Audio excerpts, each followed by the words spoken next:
All right, so we're going to start the Liberty horse in this session. This is a young horse, 3-year-old that I'm just starting. He's one that we've bred. He's also by Double Image, which is the same sire as Tiger Lily and 007. In this sort of, I guess, short clip, it's going to be looking at starting the Liberty horse in a real raw form. We use our ground control program to teach the horses on the halter and lead first, to understand how to respond to the whip that you can see me holding in my right hand. I'm using a lunge whip. And as far as response is, what I'm talking about there is that it goes forward when I pick it up.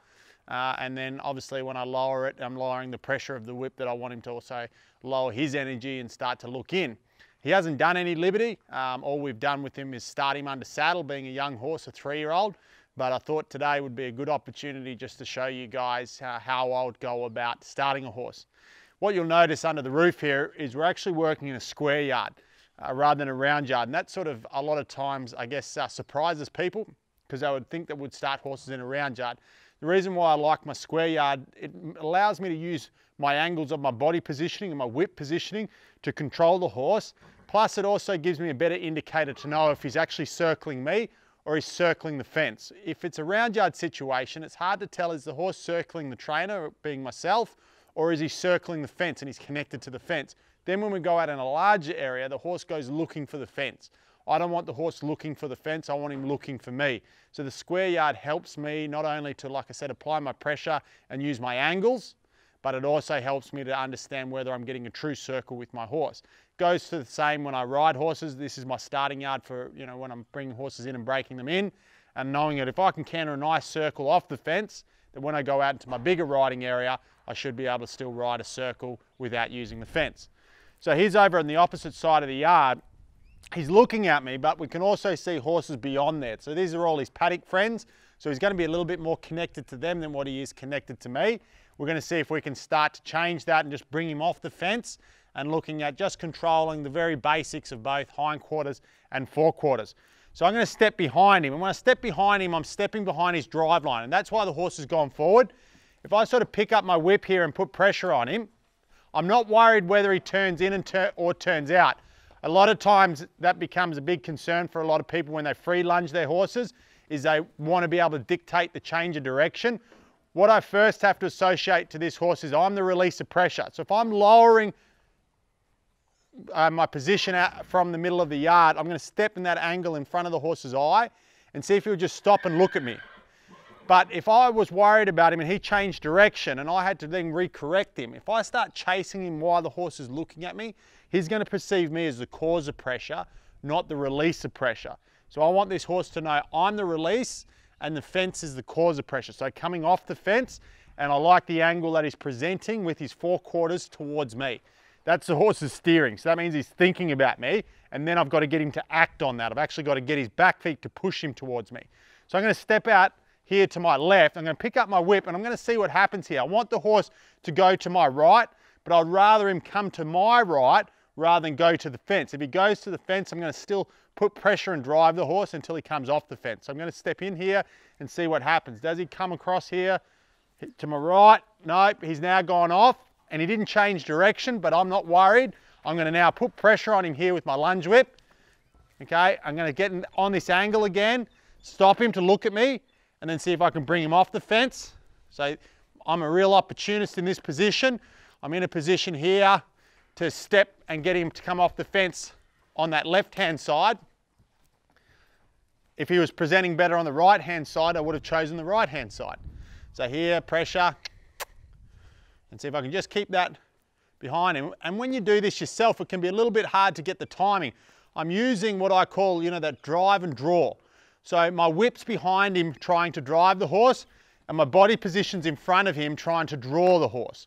So I'll put pressure on him here.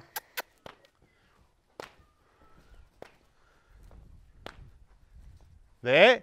And now he's looking at me. I'm going to step to my right and see if he'll follow me. If he doesn't follow me, I'm going to represent that again. And that'll be a big breakthrough for him. If I can keep him, like you can see there, he wants to go off away from me. Okay, step in front.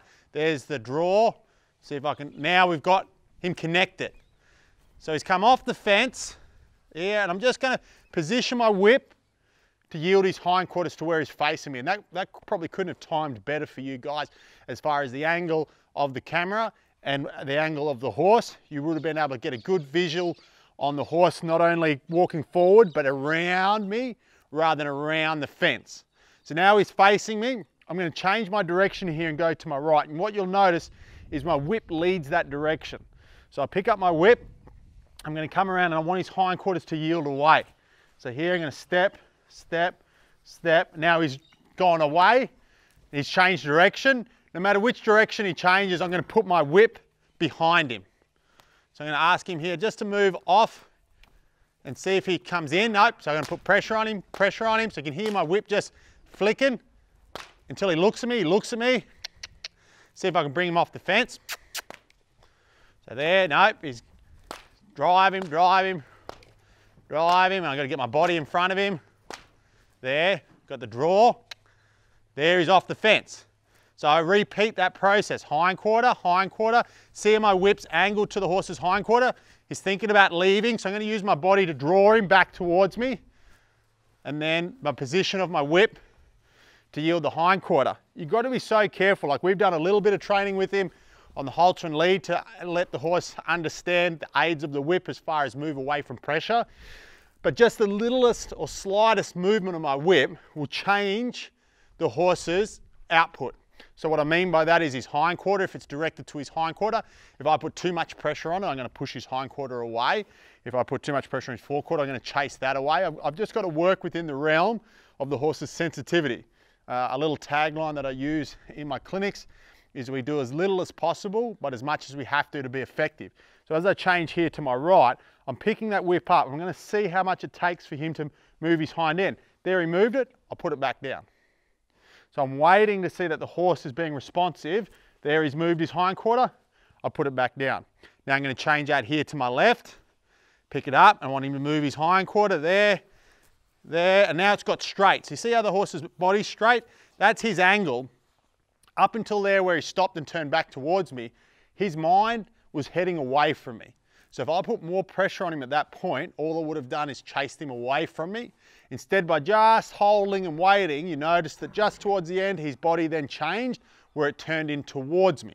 So we'll see if that happens again. So right now, he's bent, he's got his hock moving away, hock moving away, hock moving away. Now he's straight. So I'll see if I can draw his shoulder over to me by stepping away. There his shoulder, now his hindquarter. And that's how I get that start of the shape in the circle that you would have seen on the previous video of Tiger Lily and 007. They had a lot of shape to their circles. They were bent to the inside. And that's the same situation that I'm trying to create here with our young horse.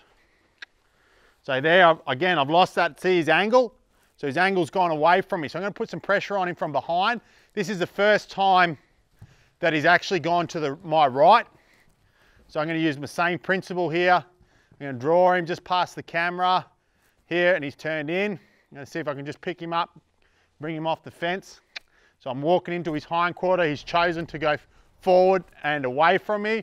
So I'm going to put a little bit of pressure on him here. And step out in front of him. Good. There's. And now he's coming in. So he's getting more and more confident where to find me. And that's him starting to come off the fence.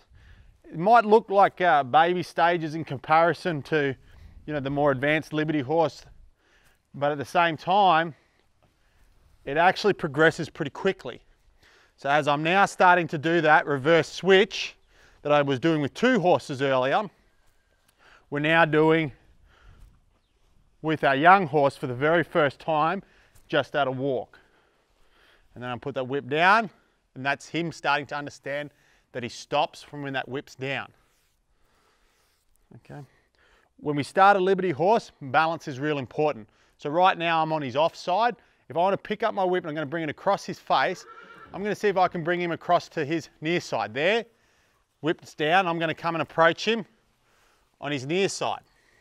Now if I do this in reverse, I'm going to see if I can pick up the whip and put him now on his offside. That's all work that we've done previously in the halter and lead, not even thinking about starting the horse at Liberty, purely just thinking about starting the horse under saddle.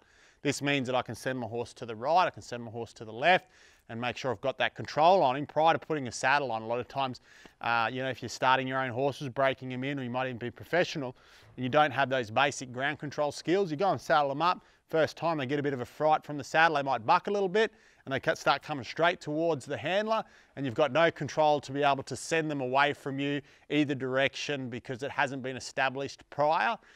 With the added pressure of the saddle, makes it get out of control pretty quickly.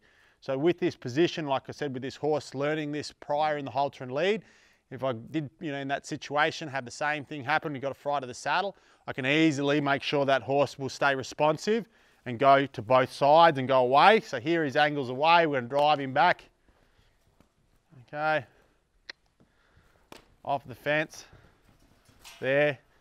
And you can see that look, that's what I'm really enjoying.